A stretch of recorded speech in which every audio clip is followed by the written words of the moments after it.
Bonjour et bienvenue sur la chaîne YouTube de la Prakanda Senamuka. Si vous n'êtes pas encore abonné, je vous invite à le faire tout de suite. Cliquez sur le bouton s'abonner et n'oubliez pas d'activer la petite cloche pour rester informé de la sortie de chacune des vidéos de la chaîne et plus particulièrement des célèbres vidéos podcasts, les entrevues avec une viche qui sortent chaque semaine indéfectiblement tous les lundis et jeudis à 18h heure de Paris-Bruxelles et qui répondent à vos questions posées à la Prakanda Senamuka et à l'occasion desquelles nous nous retrouvons pour une heure environ avec notre amie, la Major Ilialana. Bonjour Ilialana, comment allez-vous bien en ce jour? Bonjour, eh bien, comme vous dites. Comme ça, exactement comme ça. Très bien, je vais bien, merci. Et vous, ça va aussi? Moins stressé? Oui, ça va bien, merci beaucoup Ilialana. Oui, moins stressé, oui. Vous confirmez? Ah oui, nettement, je confirme. Absolument, je confirme. Attention les amis, vous qui allez les rencontrer bientôt, souvenez-vous qu'on ne peut rien cacher à une Twitch, absolument rien. Comme je le dis toujours, un homme averti en vaut deux, une femme avertie en vaut quatre. Voilà, donc un couple ça en vaut six, hein, c'est pas mal quand même. Bien, eh bien, je suis heureux de vous retrouver, Iliana, et tous ceux qui nous écoutent également, pour cette 49e entrevue avec une fiche. Vous êtes paré, Iliana, pour cette nouvelle entrevue? Ah, mais vous pouvez vous jeter dans l'arène, je suis prête. Ah, quand une fiche est prête au combat, c'est que tout va bien. Alors, donc, première question de Mira. Oh, Mira, c'est joli comme nom. Savez-vous que c'est le nom que porte la toute première Twitch à s'être incarnée dans ce monde? D'ailleurs, on l'a faite à un certain mois de l'année. La Twitch, Mira. Oh, bien. Oui, c'est vrai, vous avez parfaitement raison, Mira, effectivement. Et elle est où, on peut savoir? Elle est incarnée en Belgique. C'est une petite Belge. Eh bien, toutes nos bénédictions à la petite Mira, et puis nos bénédictions à Mira qui nous pose une question. Bonjour Mira. Vous êtes souvenu ce qu'on disait la dernière fois, mais c'est bien. Bonjour Mira. Alors Mira nous demande ceci. Bonjour à vous, il y a toute la Prakanda Senamuka. Je tiens vraiment à vous remercier pour tout ce que vous faites, merci infiniment. Selon une étude récente, les plantes émettent des sons quand elles se sentent en danger, comme un animal ou encore la sécheresse. Savez-vous par quel moyen elles émettent ces fréquences et y a-t-il un moyen de les entendre? Alors oui, effectivement, c'est vrai que les plantes émettent des fréquences en fonction des circonstances qui se présentent à elles, mais la plante est une conscience, donc c'est vrai qu'il y a un panel de possibilités d'expression limitées par rapport à l'humanité et ses propres possibilités de compréhension et de perception. Alors évidemment, dans le nouveau paradigme ensuite, où les perceptions psychiques seront quand même nettement accrues avec le temps passant, disons, peut-être pas du jour au lendemain non plus, mais enfin disons que ça c'est un temps qui va quand même fortement favoriser ça. Là, on pourra carrément psychiquement discuter avec une plante, hein, comme avec un être humain quelque part, si je puis dire, enfin de manière aussi claire. Hein. Et pour l'instant, c'est vrai que c'est un petit peu limité. Si les chamans le peuvent, les psychistes le peuvent, nous le pouvons, hein, ça forcément. Les channels le peuvent éventuellement, hein, ils peuvent canaliser la conscience d'une plante, ils peuvent parfaitement le faire. Bon, tout dépend du type de plante, de sa force psychique à elle, etc. Enfin, bon, il y a beaucoup d'éléments qui entrent en jeu, mais c'est quelque chose qui est naturel. La communication interrègne, elle est censée être parfaitement naturelle à tous les représentants des quatre règnes, puisque tous se fréquentent dans le même monde. Il y a pas, ça ne devrait pas être aussi cloisonné que ça l'est aujourd'hui. Bon, on va pas revenir sur les circonstances qui ont fait que ça a été le cas pour finir, mais disons que c'est quelque chose qui va être décloisonné, et de toute façon, ça va s'amplifier, ça, hein, forcément, hein, cette possibilité de communication est très, très importante. Alors, comment elles émettent ces fréquences? Mais elles les émettent psychiquement, tout simplement. Alors, je vais revenir sur l'aspect scientifique de la chose, hein, parce que j'ai dit toujours, les scientifiques sont cloisonnés dans leurs idées, dans leurs modèles. Ils refusent d'admettre que les plans subtils puissent exister, et pourtant, ils côtoient le plan subtil tout le temps, mais ils refusent d'admettre que ça puisse en être. C'est-à-dire quand quelqu'un travaille sur les sous-particules au CERN, par exemple, je regrette, une sous-particule n'appartient pas au plan physique. Absolument pas. Ça appartient au plan subtil. Maintenant, si deux particules, deux sous-particules interagissent et créent dans leur champ d'influence respectif, créent une interférence, tous les deux ou plus, ça c'est du plan physique. L'interférence, c'est du plan physique. Le plan physique n'est que un tissu cohérent d'interférence cohérente aussi. Voilà, d'une infinie complexité, mais c'est ça. Mais si on prend une sous-particule toute seule, alors l'instrumentation scientifique est capable de la détecter, mais il n'entre pas dans leur esprit qu'il ne s'agit pas du plan physique. Ils sont capables de percevoir, de capter ou de mesurer éventuellement des éléments du plan, des plans subtils, de l'astral en l'occurrence, ou de l'éther éventuellement. Mais ce qui est gênant, c'est que il reste cloisonné à, disons, dans l'idée qu'il s'agit d'une particule, sous-particule. Ils sortent pas de cette idée-là. C'est vraiment, c'est ultra basique comme manière d'envisager les choses. C'est comme la conscience d'une fleur. Vous pouvez détecter la conscience d'une fleur, sa présence, au parfum de la fleur. Si la fleur dégage un parfum, à ce moment-là, vous savez que vous êtes en présence d'une conscience subtile, en l'occurrence ce qu'on appelle une fée florale, c'est-à-dire une classe alimentaire liée au reine végétale, qui est là, qui est présente, et votre odorat, la détecte, parce que l'odorat est l'élément qui permet de capter le mieux les présences subtiles. Alors on vous dira, oui, c'est une molécule qui est interprétée par le nerf olfactif. Alors oui, tout à fait d'accord avec eux, mais ça va tellement plus loin que ça. Et une molécule, quiconque a déjà vu une molécule, si au microscope électronique c'est possible, on peut éventuellement. Une molécule, c'est quoi? Ça n'a même pas de forme en plus, c'est pas des billes agglomérées, c'est un champ d'influence, c'est un champ d'énergie. Si on voit ce champ d'énergie, on peut en ressentir je dirais la personnalité de la conscience, quelle est en l'occurrence. Alors c'est une molécule, si on veut dire, mais voyez, une conscience est une molécule. Oui, d'une certaine manière, mais en fait, les deux terminologies ne sont pas cohérentes, parce qu'elles ne sont pas miscibles, parce que l'esprit, la conscience mentale qui a créé et l'un et l'autre des références, au niveau moléculaire, au niveau spirituel, ne se sont pas concertés et ne sont pas unifiés. Donc, on est face à deux mondes qui renvoient la même image, mais sous un angle tellement différent qu'on ne peut pas les réassocier, alors que c'est un tout. Enfin voilà, donc finalement, ces sons sont captés exactement comme il y a des machines qui permettent de capter ce dont j'avais déjà parlé, la voix des morts. En l'occurrence, on entend des gens discuter dans des pièces qui sont scellées, qui sont fermées, qui ne sont fréquentées par personne. On laisse un magnétophone, on le laisse allumer pendant des heures, on laisse la pièce comme ça, on revient. Vous avez une chance sur 3 en réécoutant les 2 heures d'enregistrement sur bande par exemple, ou dictaphone, peu importe, d'entendre un son ou une voix ou un mot ou quelle que soit la langue. C'est très étonnant. Hein. On est en permanence interpénétré par toutes les dimensions. Et il nous suffit simplement d'être capable de régler notre fréquence sur la bonne fréquence, si je puis dire.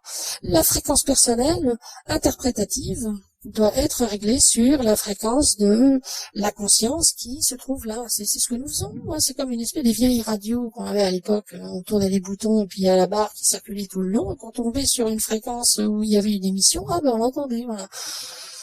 On ne trouve plus de ça, hein. Les gens ne savent plus à quoi ça ressemble, ça. Ils n'ont pas connu ça, la plupart. Nous non plus, d'ailleurs. Enfin, on sait que ça existait. Mais voilà, mais c'est exactement le même processus, finalement. Alors, imaginez qu'une grosse radio comme ça, finalement, elle ne puisse bouger que sur un segment de 1 centimètre. Elle est bloquée pour tout le reste. Elle captera pas grand-chose. Alors, qu'est-ce qu'elle dira, la radio? Bon, le reste, ça n'existe pas. Et voilà, on est exactement dans cette veine-là. Alors, en l'occurrence, les scientifiques ont la capacité de pouvoir repérer des sons, des choses, les mettre en corrélation avec des événements, mais ils savent pas comment la plante émet. Elle n'a pas un haut-parleur, elle n'a pas des cordes vocales, donc c'est pas cohérent. Bah si, c'est cohérent, parce que c'est psychique. Et tout ce qui est psychique est susceptible d'être décelé. Maintenant, il y a possibilité. La science non officielle est en principe capable de repérer une activité spirituelle sur les plans subtils. S'ils ne fichent pas, s'ils discutent, il y a une possibilité qu'un appareil scientifique capte ça. C'est pour ça que nous employons des méthodes de cryptage de manière à ce que ça ne puisse pas être détectable, sinon il faudrait vraiment qu'on laisse se cacher pour transmettre nos informations entre nous. Enfin, vous voyez, le panel est tellement vaste. C'est extraordinaire.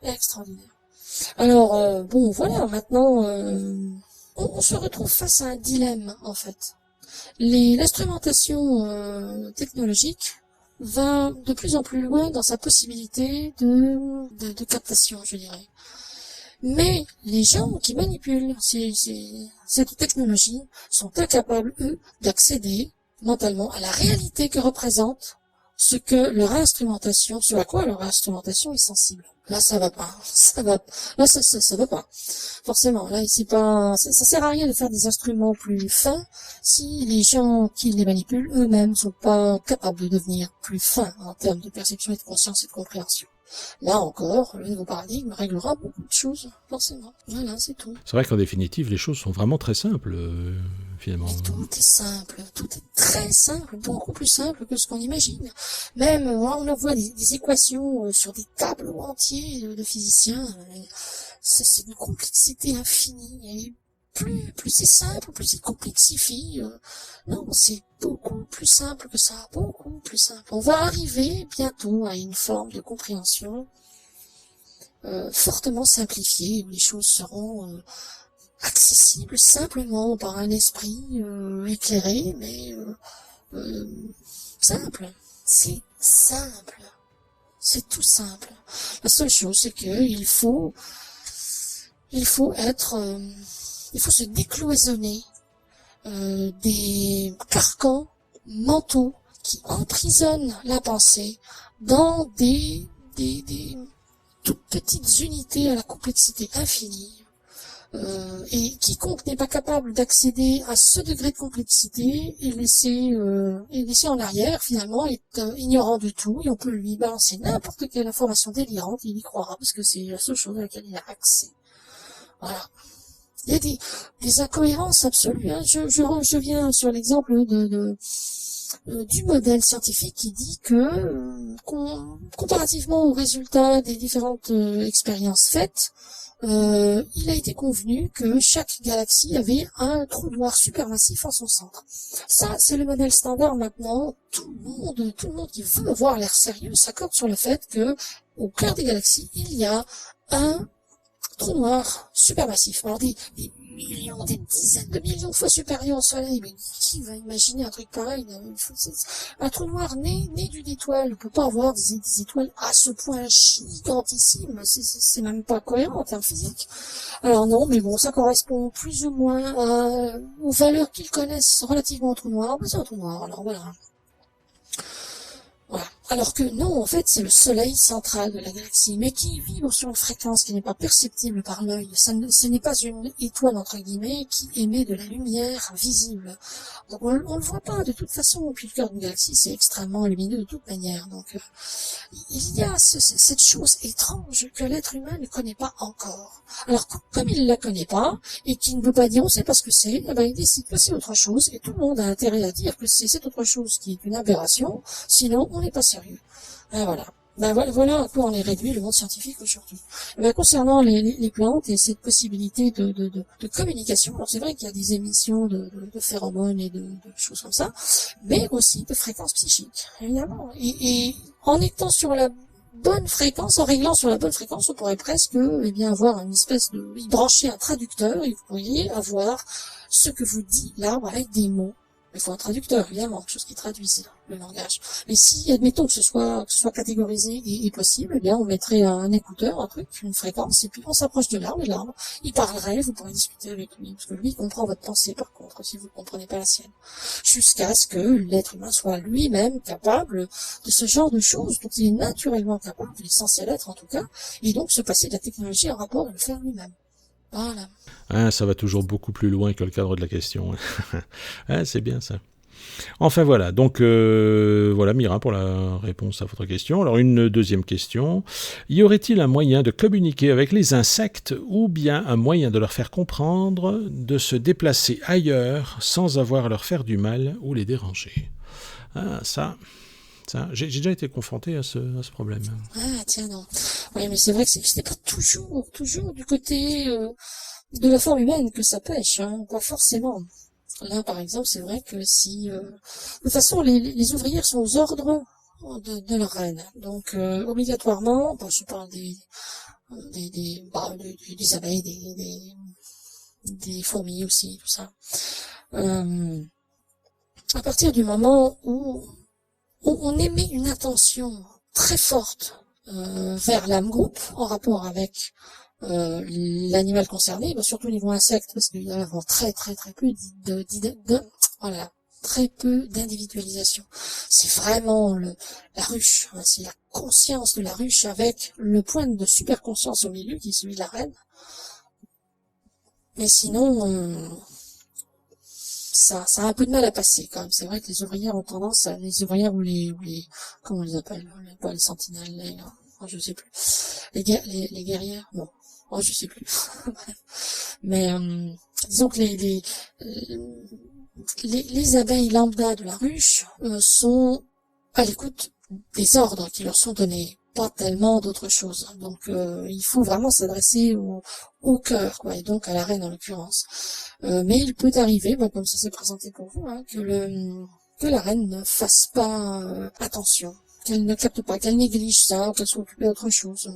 Leur pensée, bon, elle est pas mentale comme toujours, hein, mais elle est très très précise, et elles sont très actives, hein, au niveau de la conscience, très actives. La reine doit gérer la cohérence de toute la ruche, hein, c'est pas rien, hein. Et tout ça par la pensée, hein. Il n'y a pas de téléphone, il n'y a pas de note de service, rien, hein, c'est tout conscience. Donc c'est extraordinaire comme chose. Alors il y a moyen, si vous vraiment vous pulsez votre intention sur on va dire la ruche ou le nid, enfin des insectes qui vous dérangent, en leur expliquant plutôt avec des discours, utiliser des images. Vous avez une chance, si vous êtes suffisamment émissive, et que votre mental ne fait pas barrage au crédit à apporter de ce que vous êtes en train de faire. Ça arrive, ça peut arriver aussi. Vous avez des chances de vous faire comprendre. Mais bon, de l'autre côté, il faut que ce soit capté aussi. Si la reine comprend, elle peut retirer ses troupes, hein. Faut un petit peu de temps quand même, mais laisser 12 heures, ça devrait suffire. Si au bout de 12 heures il n'y a pas de résultat, pour les abeilles c'est plus rapide, hein. C'est 12 heures pour les animaux les plus lents, enfin les insectes les plus lents. Mais sinon il y a moyen effectivement de vous faire comprendre. Si la communication arrive à passer, vous pourriez en être particulièrement surprise. C'est vraiment fascinant, mais il faut pulser très fort, des images basiques, mais extrêmement précises, avec en émettant une émotion de respect et d'amour pour eux, de considération. Ça, la considération pour les reines de la nature, c'est ce qui leur a le plus manqué depuis des centaines de millénaires. Donc c'est obligatoirement ce à quoi elles seront les plus sensibles. Alors émettez ça avec votre pensée et vous aurez une chance sur deux de communiquer. Sinon, malheureusement, c'est pas possible. Si c'est pas possible, il faut utiliser d'autres moyens forcément. Mais ça vaut la peine d'essayer, je suis d'accord avec vous. Eh bien, j'ai essayé de déplacer des abeilles qui venaient régulièrement s'installer pour faire un nid et faire ce qu'ils avaient à faire. Ils s'en allaient après, des migratrices. Mais malheureusement, ça n'a pas fonctionné.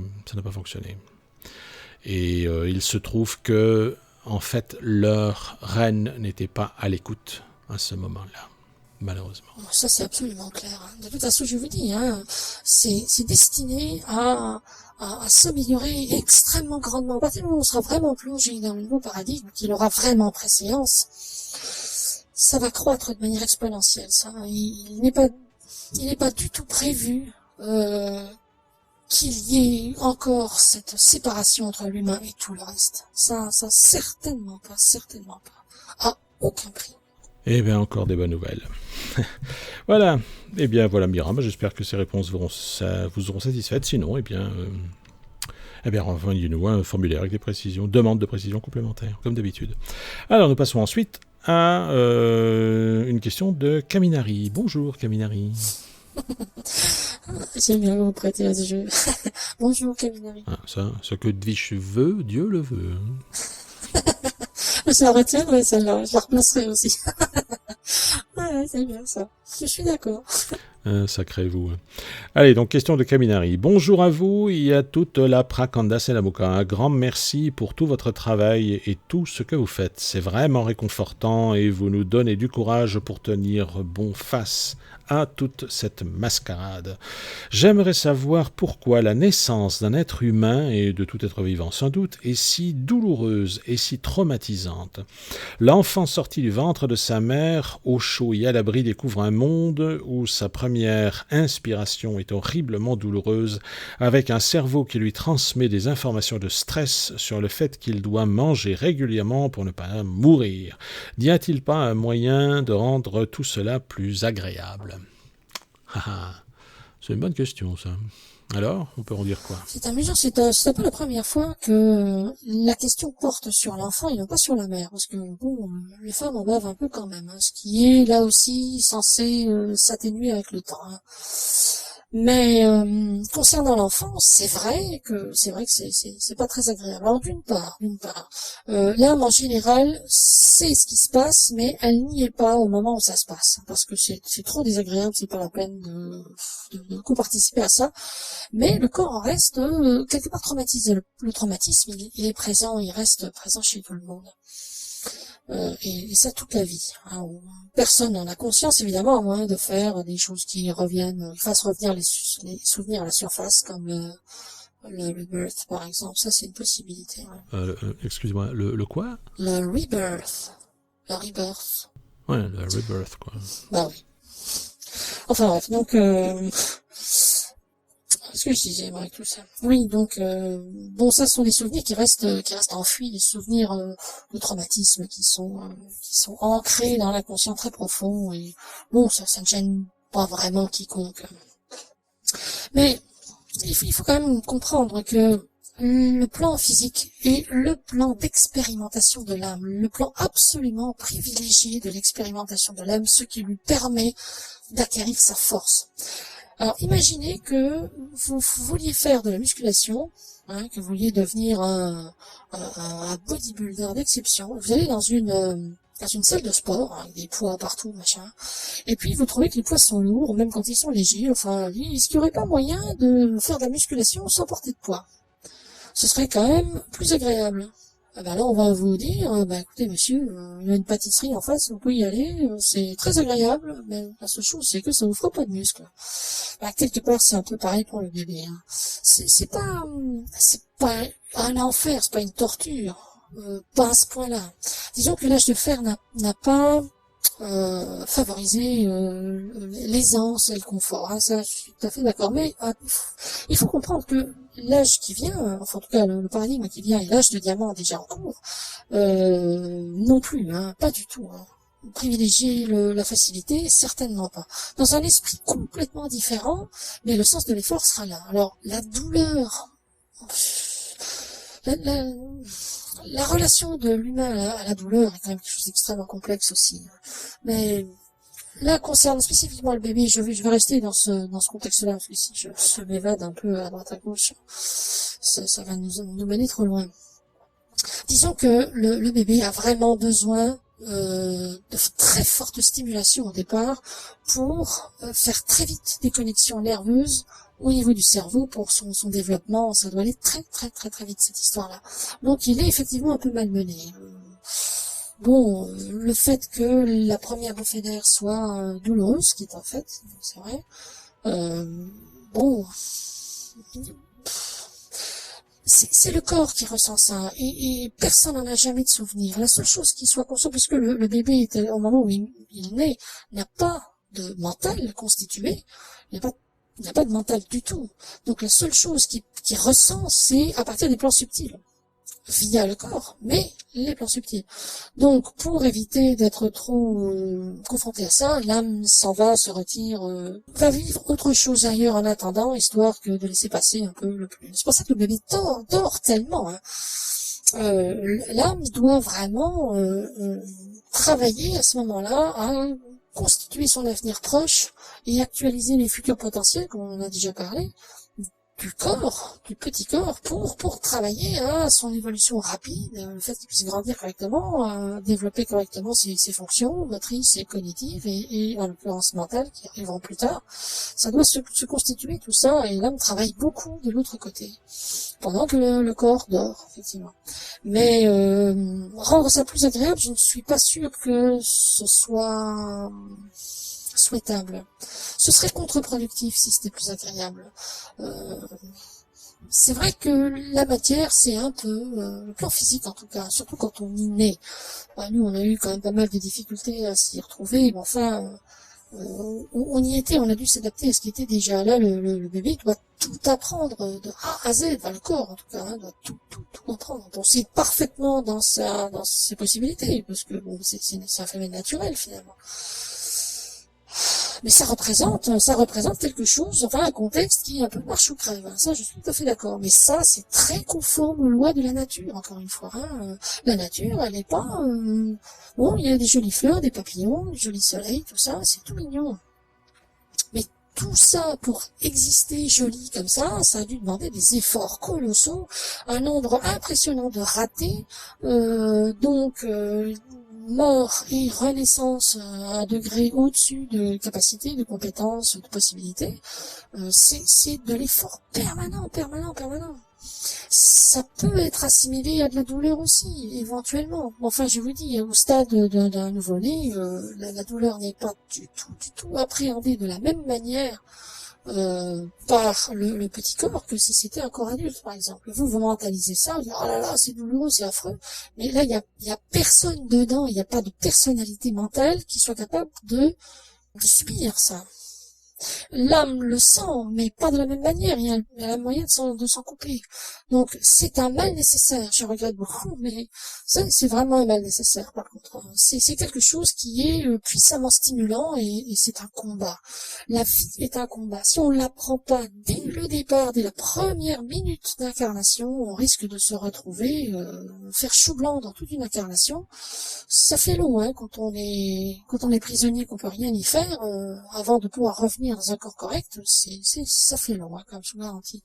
Donc il vaut mieux passer par, oui, c'est un entraînement de Marines, oui, ben voilà. Bah, disons que la matière, c'est ça, c'est un camp de Marines, et une âme qui s'incarne, et ben, s'incarne chez les Marines, elle est bien obligée, c'est le moyen d'apprendre ce qu'il y a à apprendre pour favoriser sa propre évolution, sa propre compréhension. Voilà. Alors, est-ce que un jour, il n'y aura plus besoin de ça du tout? Très probablement, dans extrêmement longtemps, mais c'est déjà envisagé quelque part par une forme de conscience de l'absolu, qu'il n'y ait plus du tout besoin de la matière pour évoluer. Mais là, il va s'en passer du temps avant que ça puisse être possible. Mais c'est dans l'ordre des choses. C'est dans l'ordre des choses. Ça sert à rien d'en parler maintenant, ça ne parlera à personne de toute manière, ça déviera les gens sur une idée fausse qui va les faire, qui auront tendance à faire retomber dans les caractéristiques de l'âge d'argent, à savoir la démission, le repos, et j'en fais le moins possible et tout ça. Ce n'est pas du tout ce dont il est question ici. Bon, je préfère pas alimenter ce sujet-là, mais disons que pour l'instant, le nouveau-né a absolument besoin de passer par là pour être fort et vaillant. Et normalement, c'est censé continuer après. au niveau de l'enfance, au niveau de la préadolescence, adolescence, jeune adulte, chaque stade de développement du corps qui s'est incarné est censé rejoindre un aspect évolué de ce que vit le nourrisson. En termes je dirais, de difficultés, d'âpreté quand même, hein. Pas tout le temps, évidemment. Le bébé a ses plaisirs aussi, hein, ses moments de détente et tout ça. Mais c'est vrai que ça demande un travail perpétuel, et ce travail, à un moment donné, l'ennemi a fait en sorte que la société des hommes interrompe ce travail, ce sens de l'effort, pour gaver l'individu de facilité, pour le faire stopper cette dynamique-là, alors qu'elle est censée ne jamais stopper. Un être humain qui naît est censé rester perpétuellement, être dynamisé dans sa logique de combat personnel, le combat sur lui-même, le combat pour toute chose, À partir du moment où il y a combat, il y a stratégie, il y a développement d'énergie, il y a sens de l'effort, déploiement de capacités, etc. Et tout ça contribue à accroître le champ d'expérience, le champ de capacité, de possibilités et de puissance personnelle. Et ça se retrouvera de manière non douloureuse à la limite, mais de manière intense au sein du nouveau paradigme. Alors bon, je dirais que c'est vrai que c'est stressant pour le bébé, mais jamais aucun bébé n'est mort de ça, hein. Il serait plutôt mort d'autre chose, mais pas de ça. Donc voilà, ça fait partie des lois de la nature. Et une fois encore, l'homme doit se mettre dans l'idée qu'il est une part intégrante de la nature, que à ce titre la nature n'est pas son ennemi, mais qu'il la chapeaute, et qu'il est censé la maîtriser dans l'amour forcé, la bienveillance et dans la compassion, et non pas par esprit de lucre commercial, etc. Et en pleine conscience d'être lui-même un élément fondamental de la nature. Déjà avec cet ensemencement-là de la part des parents vis-à-vis de l'enfant qui va naître, fera déjà grandement évoluer les choses. Et ça, c'est pour très, très, très bientôt. Effectivement, mais toute l'existence est à repenser quasiment, hein. C'est assez... Eh bien oui, au niveau de l'humanité, au niveau que ce soit collectif ou individuel, là aussi c'est une renaissance. Et ça va demander des efforts, évidemment. Oui, mais des efforts dans la joie, dans la bienveillance et dans l'harmonie, quoi. Ça fait toute la différence. Exactement. Précisément. Bon, ben voilà. Alors, deuxième question de Kaminari. N'y a-t-il pas un moyen de communiquer avec son bébé pour mieux comprendre ses besoins et le rassurer? Oui. Alors, comment on communique avec un bébé? Et là, je vais vous dire, on communique avec son bébé exactement comme on communique avec sa tige tutélaire. Exactement de la même manière. De toute façon, le bébé n'est pas capable de s'exprimer, de mentaliser ce que vous dites. La seule chose que vous pouvez faire, c'est contacter l'âme. Alors, ce que vous dites, quoi que vous disiez, quoi que vous pensiez à côté du bébé, même quand il est encore dans le ventre de sa mère, est enregistré en lui. Donc, par pitié, faites attention à ce que vous dites et à ce que vous pensez. Surtout si vous êtes madame qui portez le bébé. Enfin, en l'occurrence, Kaminari, non, je crois, c'est un homme. Hein. Mais voilà, donc, le bébé se contacte exactement de la même manière. D'ailleurs, l'âme contacte les parents aussi, mais bien évidemment, les parents ne s'aperçoivent de rien. Donc, mais bien souvent, on voit des changements comportementaux individuellement ou au sein du couple en tant que couple, parce que, enfin, au moment où l'enfant arrive, au moment où il est déjà, où la mère le porte, et après ça, juste après sa venue, les quelques semaines qui suivent, quelques mois qui suivent. Parce que la conscience de l'enfant est très influente sur la conscience du couple, donc individuellement, collectivement toujours. Et la contrepartie est possible aussi. Les parents peuvent communiquer avec leur bébé, mais de la même manière. Donc, contactez-le, envoyez une pensée, expliquez-lui, captez son attention. Alors attention, un bébé je répète, le bébé n'a pas de mental.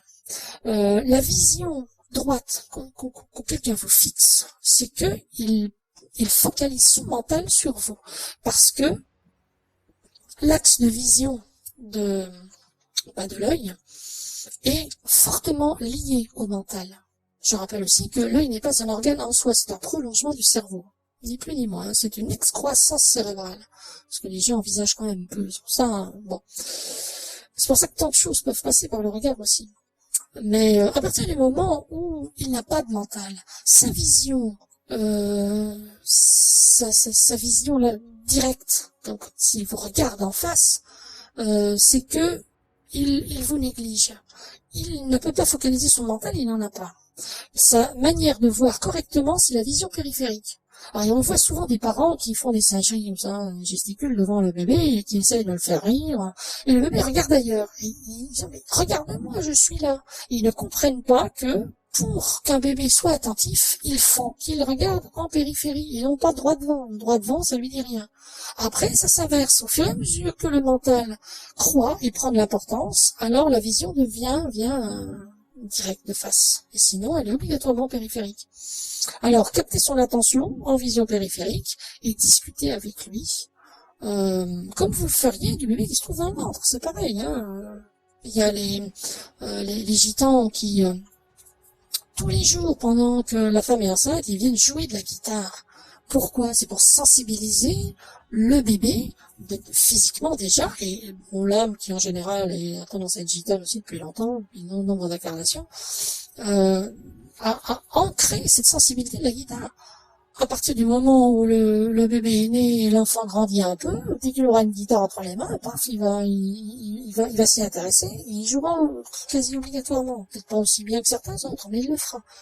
Donc, de toute façon, tout ce qui est dit et pensé est perçu. De toute façon. Maintenant, contactez l'âme et contactez votre propre dige tutélaire, demandez-lui de contacter la dige tutélaire de l'enfant, de manière à ce que tout ce petit monde-là s'accorde et se comprenne correctement pour éviter les quiproquos, les choses comme ça, et demandez les ouvertures d'esprit, demandez, vous serez surpris, il y a des choses qui vont se passer, c'est fantastique, fantastique. Ça donnerait presque envie d'être mère, hein. Presque. Je ne vous vois pas bien en maman, Yann. Ah, moi non plus, enfin j'ai dit presque, hein. Mais c'est vrai que ça doit être une expérience puissante. On le sait parce qu'on ressent ce que ressentent les femmes enceintes. Surtout quand on est la dige tutélaire d'une femme enceinte, forcément, d'autant plus. Donc elles peuvent en témoigner auprès de nous et nous transmettre ce que ça représente. C'est fascinant, extraordinaire. C'est dommage que les hommes ne puissent pas connaître ça. Ça viendra un jour par transmission de conscience. Les hommes seront capables de partager beaucoup plus intensément la sensation de leur compagne en faisant plus un avec elle et elle avec eux. Ça se fera. Donc pour résumer votre réponse, on interpelle l'âme, on parle avec le bébé, avec la forte conscience que de toute façon il comprend et que c'est intégré, et c'est fait, quoi. Ben oui, tout simplement. C'est aussi simple que ça. Ça, on n'a pas l'air, hein. Les choses sont tellement plus simples qu'elles paraissent. Je le dis toujours, hein. Mais c'est valable pour tout, dans tous les contextes. Ah bah super. Moi, j'espère que Kaminari sera satisfait de la réponse qui lui a été donnée. Allez, on passe à l'intervenant suivant, qui est anonyme, pour une fois. Comment sont étagés les différents plans de conscience du règne minéral ? Ah bah, dis donc. Ah bah, c'est ce qu'elle veut dire. Non, bah, il n'y a pas de catégorisation, hein. Je peux pas, ce n'est pas, je dirais, ce n'est pas documenté encore. La seule chose, c'est que vous pouvez considérer que le monde minéral, l'évolution du monde minéral se produit en deux étapes. Il y a le monde interne et le monde externe. C'est-à-dire que l'éveil de la conscience dans le minéral, comme je l'ai déjà dit, se fait au sein du berceau des âmes, qui est le cœur en fusion de la planète. La planète dotée de vie, donc. C'est là que l'éveil se produit, absolument nulle part ailleurs. Et à partir de là, se passe un certain temps, jusqu'à ce que il y ait un mode de compréhension basique qui s'installe, où on se perçoit soi-même, on perçoit le reste. Évidemment, ils ne perçoivent pas ça comme le centre d'une planète, évidemment, c'est complètement différent. Et puis ils voient les autres consciences, un peu comme un bébé au milieu d'une pouponnière, quelque part, c'est un peu ça. Donc l'enjeu, c'est de faire en sorte qu'il y ait un accroissement de conscience et un élargissement de la conscience, et qu'il y ait une conscientisation de l'état dans lequel on se trouve et de l'objectif à atteindre, qui est le suivant, à savoir faire le pas suivant pour évoluer dans ce même monde minéral. Et plus l'évolution se passe, se produit et se poursuit, et plus l'âme quitte le cœur même de la planète, quitte la graine du cœur de la planète, pour migrer lentement, vraiment lentement, hein, vers la surface en l'occurrence. Alors ça en fait de la distance hein, quand même. Bon, c'est pas une distance à parcourir un pied évidemment, c'est pas comme ça que ça se passe. Mais c'est-à-dire que plus une âme, enfin oui, plus une conscience minérale est évoluée et plus éloignée elle est du centre de la planète. Alors il y a toutes les couches magmatiques, les couches rocheuses, le manteau, tout ça, ben c'est vraiment c'est très complexe hein, comme système. Et tout ça est l'expression de l'évolution des âmes minérales qui s'insèrent dans les différentes structures de la Terre, du royaume de Gaïa, qui portent, on va dire que chacune de ces consciences minérales sont un peu ces enfants dont elle est en gestation jusqu'à ce qu'ils finissent par sortir. Et la sortie en question, c'est la migration de l'âme vers quelque chose d'extérieur. C'est-à-dire que la toute première fois que une conscience minérale entre en contact avec la surface de la planète et arrive à la lumière du soleil, ça, c'est la révolution, ça. Ça, c'est quasiment une deuxième naissance. Et ça marque une très haute évolution déjà au sein du minéral. Ce qui reste est infiniment moins, c'est tout petit ce qui reste à parcourir. À partir de là, le minéral atteint des pierres beaucoup plus fines. Du vulgaire caillou sur le bord de la route, on arrive à des gemmes potentiellement semi-précieuses, précieuses, et le sommet c'est le diamant. Il n'y a pas plus évolué au sein du règne minéral que le diamant, c'est ce qui chapeaute le tout. Mais l'intermédiaire est vaste quand même, hein. C'est-à-dire qu'une conscience minérale peut ne pas atteindre le diamant, mais embraye immédiatement sur le végétal basique, par exemple, sans aller jusqu'au diamant. Certains veulent expérimenter la totalité de ce règne-là, donc ils vont jusqu'au diamant, mais pas tous, loin de là. Loin de là. C'est pour ça que les diamants sont si rares, d'ailleurs. Il y a un lien direct. Donc, voilà. Mais il faut comprendre que c'est un âme groupe extrêmement compact, très peu. Enfin, de toute façon, c'est pas individualisé de toute manière, mais je veux dire, les consciences s'interpénètrent les unes les autres et migrent en fonction de leur propre pensée, de leur propre. Voilà, on peut avoir un petit caillou par-ci et puis une falaise de l'autre côté. C'est pas vraiment séparé. Pas vraiment. Il y a moyen d'aller de l'un à l'autre. Il y a des falaises calcaires, par exemple, qui avec les intempéries, s'effritent abondamment. Et cet effritement du calcaire tombe, par exemple, en bas, il y a de l'eau, c'est la mer, quoi, la jetée. Pourquoi ça se passe comme ça? Parce que les consciences minérales qui sont dans cet état d'esprit veulent rejoindre la mer pour évoluer plus vite dans un milieu fluide, plus aisé à parcourir et éventuellement se faire recouvrir de micro-algues pour prendre contact déjà avec le règne suivant, donc le règne végétal. Donc toutes les âmes qui sont dans ce cas de figure vont s'approcher du bord quelque part pour finalement faire corps avec ce qui s'effrite et tomber dans l'eau. Voilà, donc ils se dissocient de la falaise en tombant dans l'eau. Alors il reste, le contact il est là, mais ce qu'ils apprennent en tant que petite poussière de falaise effritée au fond de l'eau apporte une connaissance à la falaise de laquelle ils viennent. Oui, c'est extrêmement complexe comme système.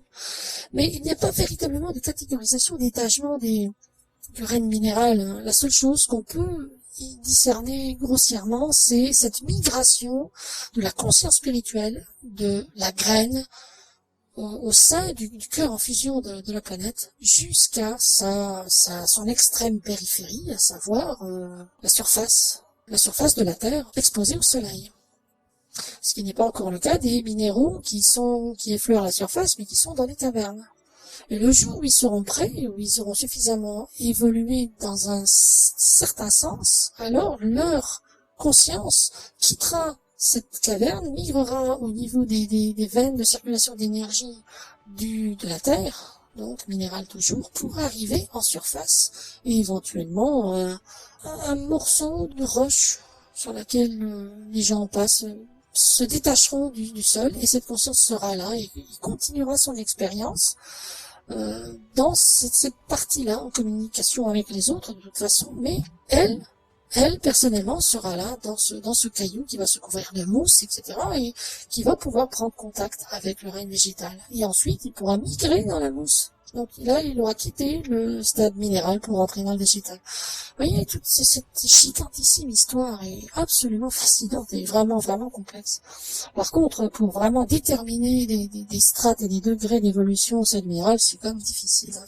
C'est tellement diffus que c'est difficilement perceptible et identifiable à la conscience mentale. Mais globalement, c'est ça. Vous devriez raconter des histoires aux petits-enfants, hein, vous les émerveilleriez. Ah oui, vous croyez? Bon, ça ne me déplairait pas. Ça doit être intéressant comme expérience. Alors, seconde question de la même personne. Comment l'humain doit-il se positionner de manière juste et exemplaire lorsqu'il est en interaction avec ce règne? Voilà. Bon, c'est assez simple. Hein.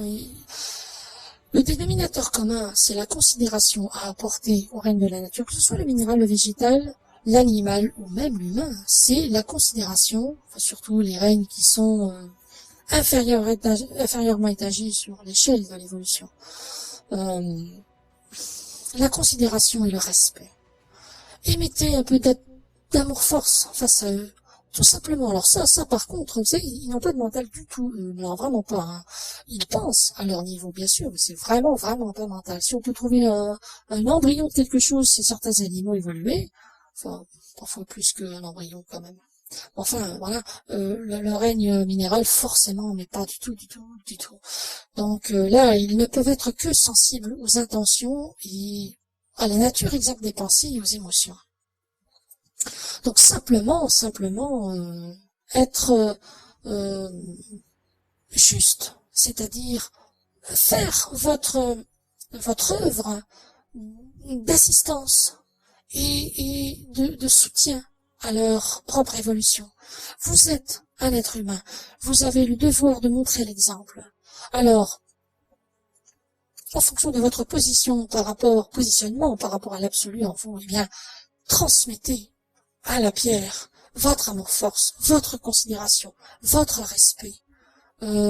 Si vous trouvez que quelque chose est bon dans cette pierre, même non, la plus simple d'entre elles, d'autant plus en connaissant son histoire, sachant qu'elle a passé des millénaires et des millénaires et des millénaires et des millénaires à migrer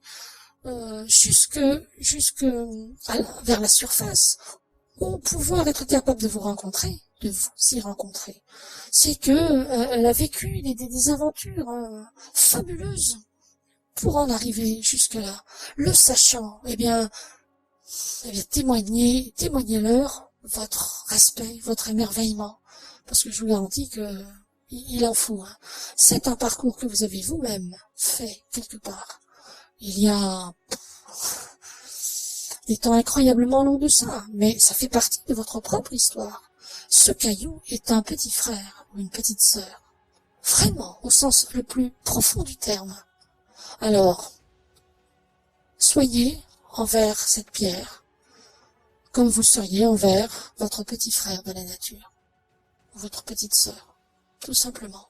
Je vous certifie que sa conscience y sera sensible. Et elle en a forcément une. Ah, c'est quasiment poétique comme réponse. Je vais vous dire, les réponses poétiques sont les plus exactes, les plus justes. Les réponses scientifiques sont les plus mentales, les plus froides. Ça s'éloigne de la vérité. Plus on croit toucher à la vérité par le biais scientiste, par l'angle scientiste, et plus on se perd. La vérité est moins dans le vin que la poésie. In vino veritas.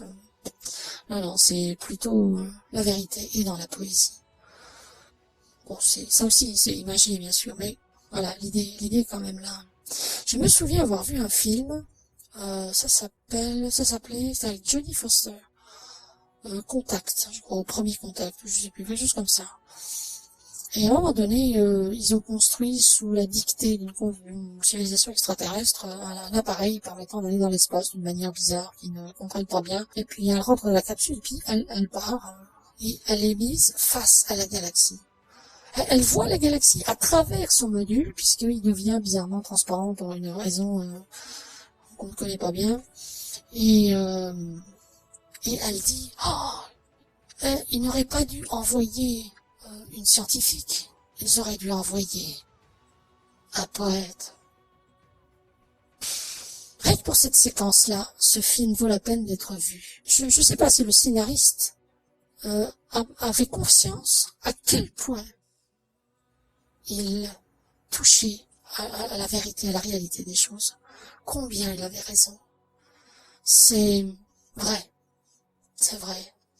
Je pense que la haute science du futur lointain sera une forme de poésie, parce que chacun la comprendra à sa manière, complétera la réalité globale de cet ensemble, et sera dans la pure compréhension, dans l'osmose entre conscience et la réalité que l'on conscientise. Ça, c'est de la science, mes amis. Enfin bon, je m'égare un peu. Excusez-moi. Il n'y a pas de quoi vous s'excuser, Eliane. Vous êtes, lorsque vous exprimez quelque chose comme ça, c'est toujours très profond. Je pense que tout le monde apprécie. Merci, c'est gentil de dire ça. C'est sincère.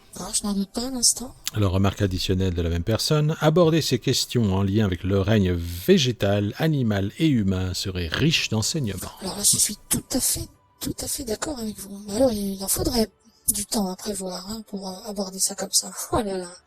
Mais oui, bien sûr, oui. Mais ça se fera. Évidemment, ça se fera. Ça aussi, ça fait partie des perspectives réjouissantes. Allez, on passe à l'intervenant suivant, anonyme également. Première question. Bonjour à tous les deux et merci beaucoup pour ce que vous faites. Pourriez-vous nous parler de l'intraterre ou des intraterrestres? Les Edwige ont-elles des rapports avec eux? L'humanité de surface les rencontrera-t-elle dans le nouveau paradigme? Voilà, autre chose. On peut en dire quoi, Lialana? Assez rapidement, parce que je crois qu'on est déjà un petit peu en retard. Il n'y a pas trop grand-chose à en dire. Effectivement, c'est vrai que ces gens-là, généralement, ils ne sont pas calés sur le même type de réalité que le monde de surface. C'est-à-dire que vous pourriez transformer la Terre en gruyère, la creuser en tous sens, vous tomberiez pas dessus. Alors qu'en fait, ils sont juste là. Mais c'est vrai que ils figurent dans ces strates qui font partie de ce monde, mais sur un autre plan de réalité. Donc, c'est de toute façon, de fait, difficilement miscible. Ils sont descendus. Disons que les intraterrestres habitaient la surface un jour. C'était leur séjour. Et finalement, ils sont descendus et ils sont restés. En attendant, on sait guère quoi. Ça dépend des gens parmi eux. Mais disons que déjà, de fait, leur civilisation n'était pas... la réalité de leur civilisation n'était pas... ne correspondait pas du tout à celle qui est celle de l'humanité aujourd'hui. Ils étaient déjà sur un plan de conscience, enfin sur une strate de réalité, je sais pas comment appeler ça, vraiment différente de celle d'aujourd'hui, qui est celle d'aujourd'hui. Donc, eux avaient accès à ce monde interne de la Terre auquel les gens d'aujourd'hui, à la surface, n'ont plus accès. Ils n'ont accès qu'à la structure purement physique et matérielle de la Terre, alors qu'eux avaient accès à tout le panel. Donc, eux, revenir en arrière, ou plutôt, revenir en arrière pour vous rencontrer, ça, je ne pense pas. En plus, ils ont été relativement fortement manipulés par l'ennemi aussi, donc c'est vraiment très très délicat. Il n'y a pas vraiment de raison qu'une humanité se trouve sous terre à partir du moment où une planète est faite pour que ce soit sa surface qui représente le cadre d'évolution d'une civilisation. Donc, il y a fort à parier qu'ils disparaissent petit à petit et que d'ici 2-3 siècles, il n'y ait plus personne dans les inframondes de la planète. Ils sont de toute façon incités fortement, vraiment fortement, à s'incarner dans le genre humain présent à la surface et non plus en dessous. Donc finalement, ça crée des défections et ils sont en train de réduire en nombre. Leur population se réduit en nombre. Il y a eu des échanges. À un moment donné, ils sont sortis, ils ont tenté un contact. Forcément, ils sont tombés sur l'ennemi, puisque c'est lui qui détient tous les leviers, de manière à réclamer je ne sais plus quoi par rapport à ce qui mettait leur survie en péril plus ou moins. Il y a quelques années de ça. Honnêtement, j'ai pas l'information liée à ce que c'est devenu. C'est un peu brouillon. Je sais pas si c'est devenu quoi que ce soit d'ailleurs, s'il y a une réponse ou pas. Enfin, c'est quelque chose qui date de vraiment trop longtemps et ils sont restés trop longtemps confinés dans des idées du passé qui n'ont pas été réactualisées. Et le mieux qu'ils disparaissent. Alors, on va pas les exterminer forcément, hein, mais disons que c'est une civilisation plus subtile qui va disparaître en tant que telle et qui sera réintégrée, réinjectée dans l'humanité officielle de ce monde. Voilà, il y a pas grand chose d'autre à en dire. Bon, bah ok, pour ça. Deuxième question, pourriez-vous nous parler de Marie-Madeleine, de son rôle passé et présent pour l'humanité? Oh là là, alors ça aussi, wow, ça c'est de la question. Hein. Euh, vous savez qu'on pourrait en écrire un livre hein, quand même de cette histoire-là. Oui, je vais vraiment faire très vite.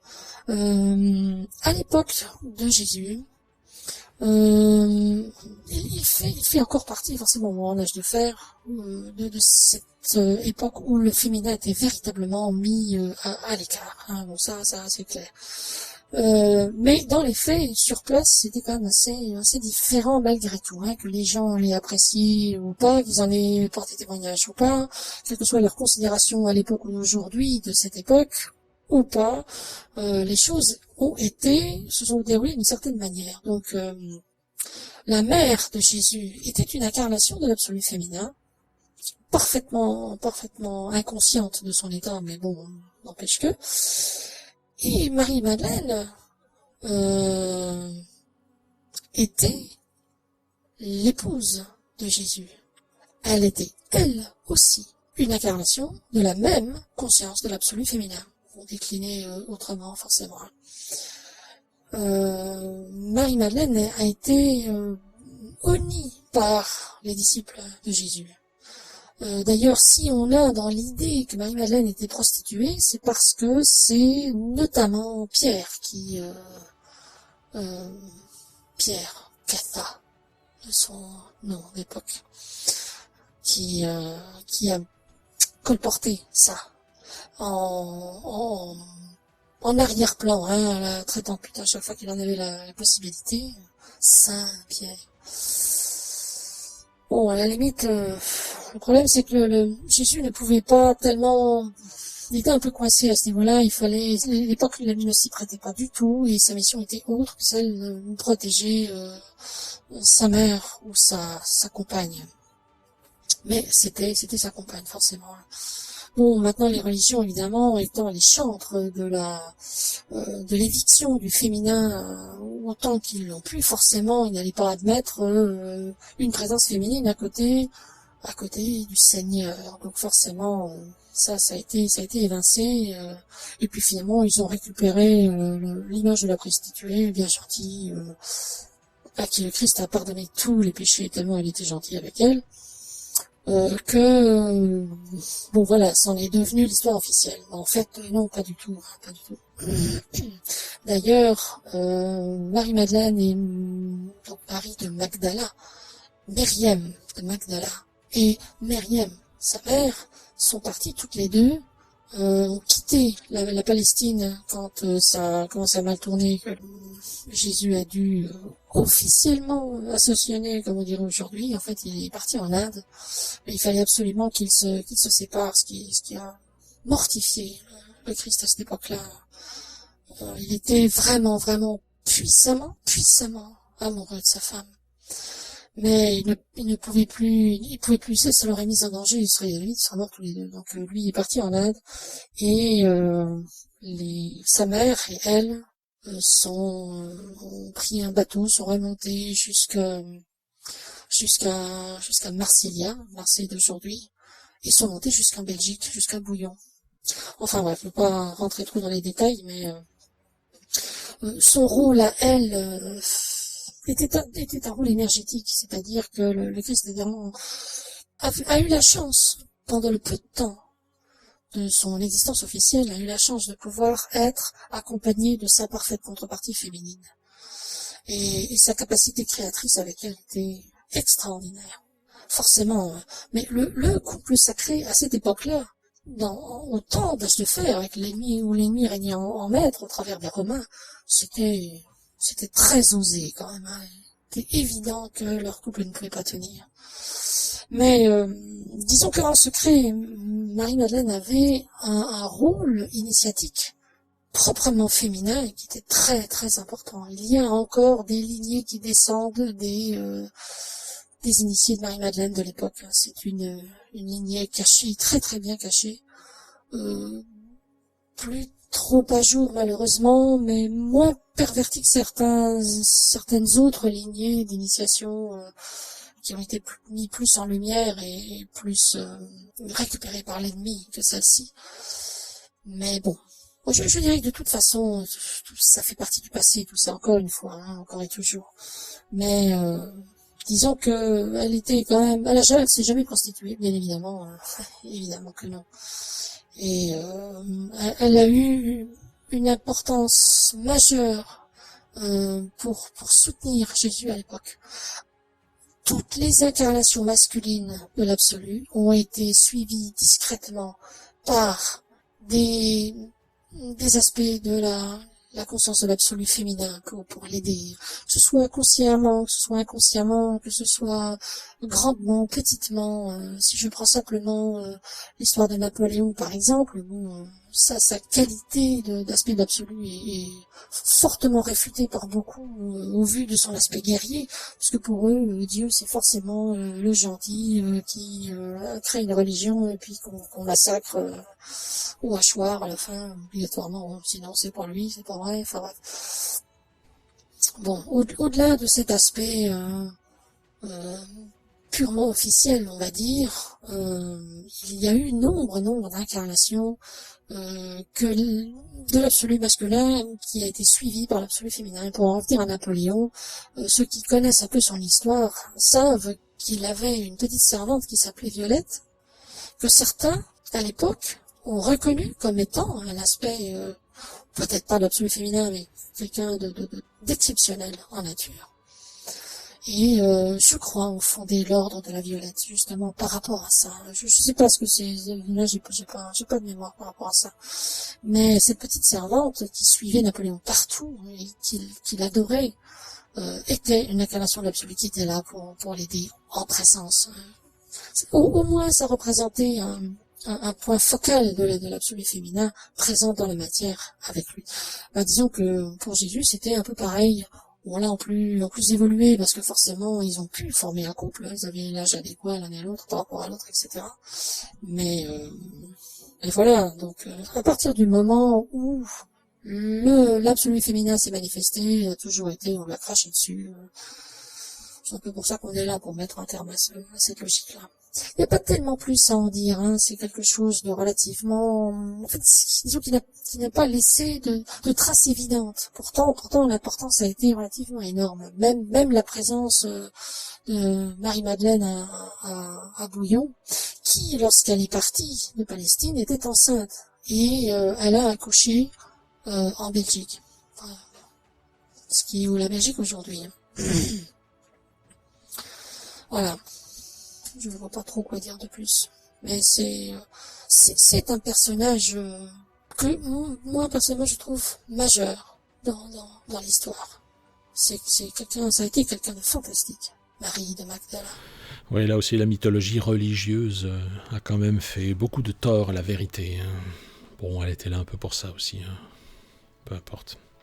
Enfin voilà, donc en espérant que ces réponses vous aient convenu. Alors, avant-dernière question de Serge de Montréal. Bonjour Serge de Montréal. Bonjour Serge. Alors Serge nous demande ceci. Bonjour, quelle sera la liberté de sexualité envers les uns envers les autres? Mariage entre deux ou plusieurs personnes, ou est seulement du même sexe, plusieurs personnes dans les relations, et la masturbation? Merci. Ouh là là. Alors, Eliana, qu'est-ce qu'on peut en dire? Est-ce que c'est une question qu'on pose à une fille, ça, dites-donc? D'une part, pourquoi pas, et d'autre part, ce n'est pas une fille, c'est une biche. Vous en sortez bien, vous avez raison. Alors, ça, c'est pas tellement difficile. Hein. Alors de toute façon, il n'y a pas besoin d'imposer quoi que ce soit, d'interdire quoi que ce soit. Hein. La liberté, de toute façon, les gens ont toujours fait ce qu'ils voulaient, bon, ils continueront à faire ce qu'ils veulent. La seule chose, c'est qu'ils auront une conscience quand même plus large, plus éclairée de ce que représente la sexualité. Hein. C'est pas l'épisode oh bah tiens viens on va tirer un coup, ça ce sera franchement terminé. Hein. Ça m'étonnerait que ça persiste longtemps. La conscience de ça est quand même quelque chose qui va s'épanouir franchement vite. Hein. Alors le mariage c'est une chose, le pas mariage c'en est une autre. Hein. Les gens se mettront en couple parce que ils en auront envie et puis ils y aspireront. Ils seront pas contraints de se marier. Ils se marieront s'ils voudront. Ça s'appellera plus le mariage. Bon. Disons que de toute façon l'équivalent de ce mariage par défaut sera un accord de 10 ans.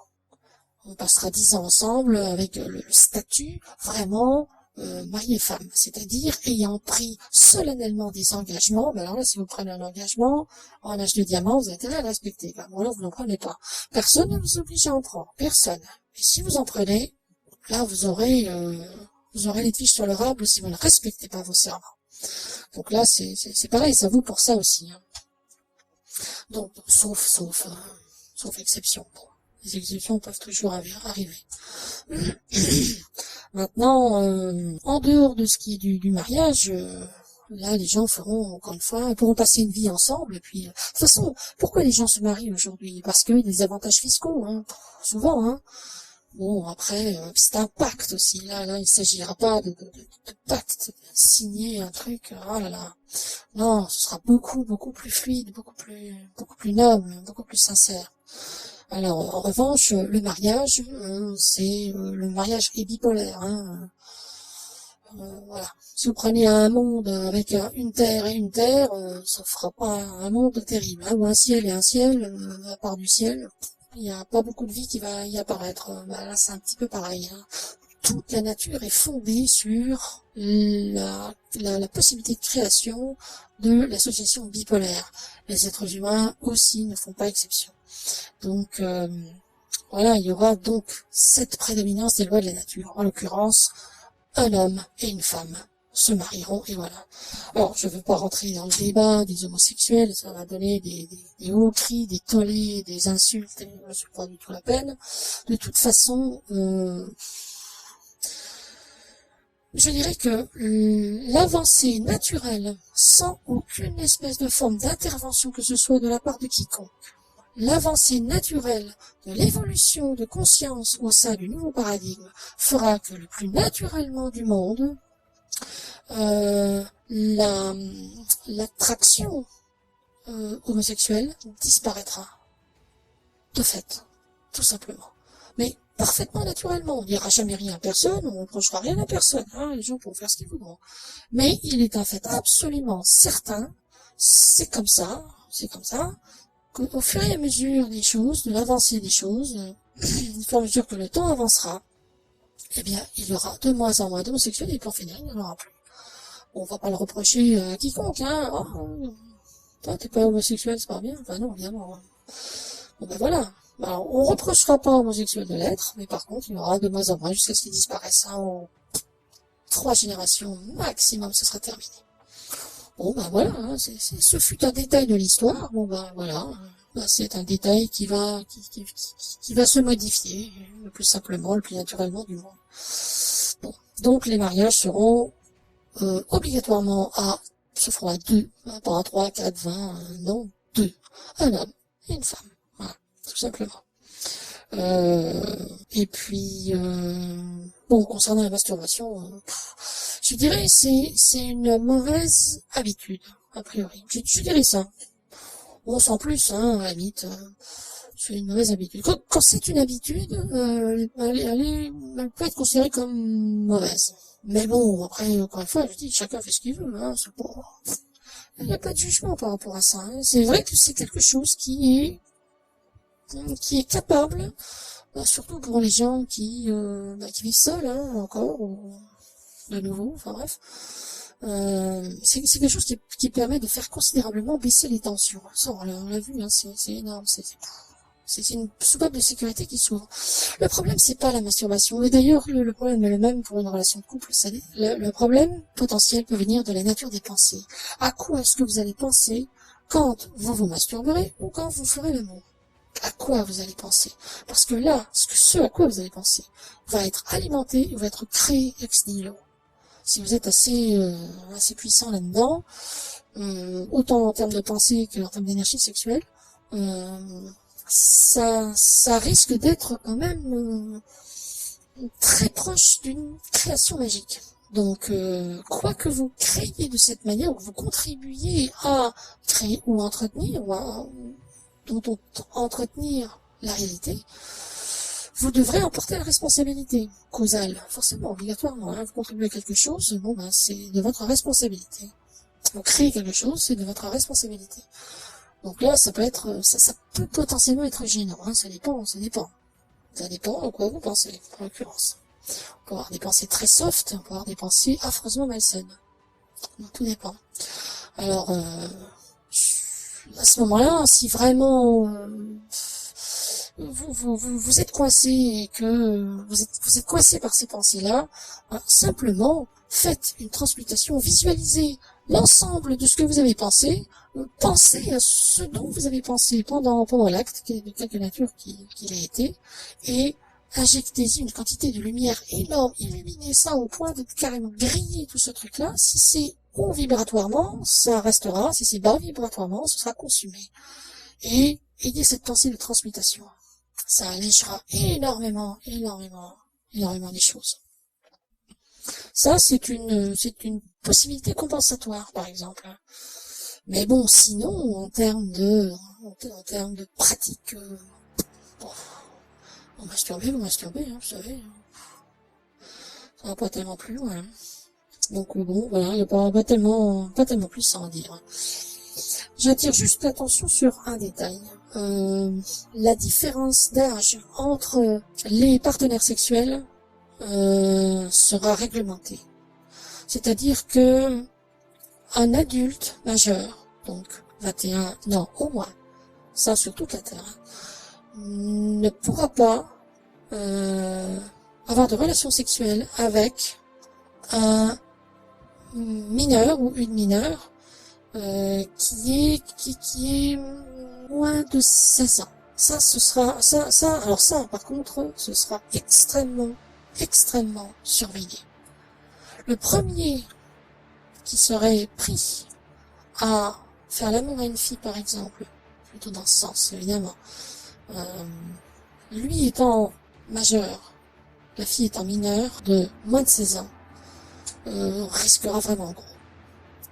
Tout simplement parce que les dégâts énergétiques causés par lui sur elle peuvent être irréversibles.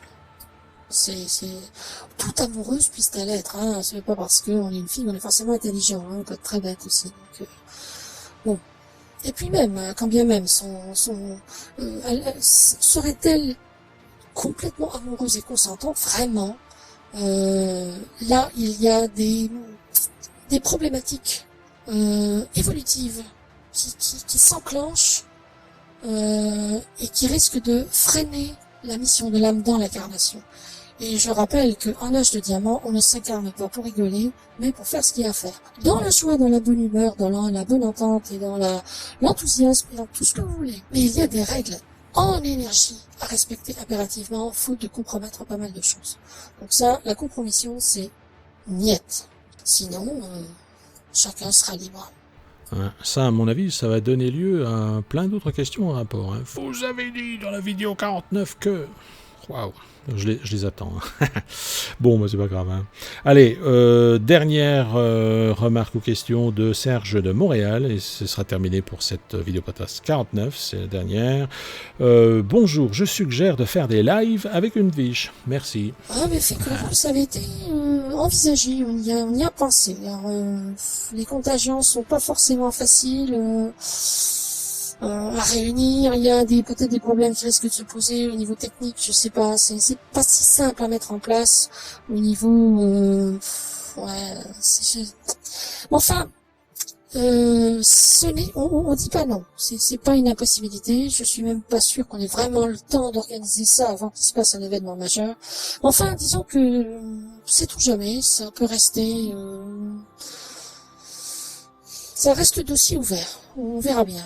Je dis pas oui, je dis pas non, je dis que ce n'est pas impossible et que si l'occasion se présente, pourquoi pas, éventuellement on tâchera. On verra ce qu'on pourra faire. Ne prenez vraiment pas ça pour même une promesse éventuelle, hein, je sais pas. Mais, disons que c'est pas un non définitif, il faut voir. Mais pourquoi pas? Ah ben j'en connais un paquet qui serait heureux. Hein. Bon, et ben voilà les amis, alors c'est terminé pour cette vidéo 49. Merci Eliana pour ces bonnes réponses et votre présence enthousiasmante comme d'habitude. Je vous en prie, c'est moi qui vous remercie. De tout cœur, comme ceux qui nous écoutent, qui nous envoient leurs questions. Et ben voilà, et bien si ces entrevues vous plaisent les amis, eh bien merci de bien vouloir les liker et les partager afin que d'autres puissent en prendre connaissance et les apprécier tout comme vous, si c'est votre cas. Les commentaires sont comme d'habitude modérés mais ouverts, donc laissez-y vos remarques, vos questions, éventuellement une petite question, demande de précision. Une Edwige vous répondra avec plaisir. Ce sera Chirine, a priori, celle qui s'occupe de ça. Oui, c'est Chirine qui s'occupe de ça. Si vous avez des questions à poser à la Prakonda Selamoka ou Eliana personnellement et que vous souhaitiez qu'elle y réponde, je vous donne rendez-vous à l'adresse habituelle amgt.link/questions-edwige afin de nous les transmettre. Si vous avez des suggestions, des remarques, des témoignages ou des questions à poser, vous pouvez vous rendre sur le forum public de la Prakonda Selamoka à l'adresse forum.prakanda.org ou sur le portail des contacts pour ouvrir un ticket et avoir une réponse personnalisée et confidentielle à votre question à l'adresse contact.prakanda.org. Voilà, cette vidéo podcast est à présent terminée. Je vous fais un gros hug, Eliana, je vous fais un gros bisou. Portez-vous tout bien. Transmettez mes amitiés à vos sœurs lorsque vous en verrez. Et dites-leur que nous attendons leur venue avec impatience. Je n'y manquerai pas. Notre venue, notre intégration à la civilisation de l'humanité, c'est ça? J'ai bien compris. Parce qu'on est quand même franchement là. Hein. Oui, mais aux yeux de tous, qu'on puisse vous sauter au cou si on en a envie. Oula, nous sauter au cou. Ouais, d'accord. Allez, je vous souhaite un bon week-end. Portez-vous bien et on se donne rendez-vous, lundi prochain pour la suite des aventures, des entrevues avec une biche. Allez les amis, prenez soin des uns des autres, il faut tenir. Portez-vous bien en attendant et à la semaine prochaine. Allez, bye bye. Au revoir à tous.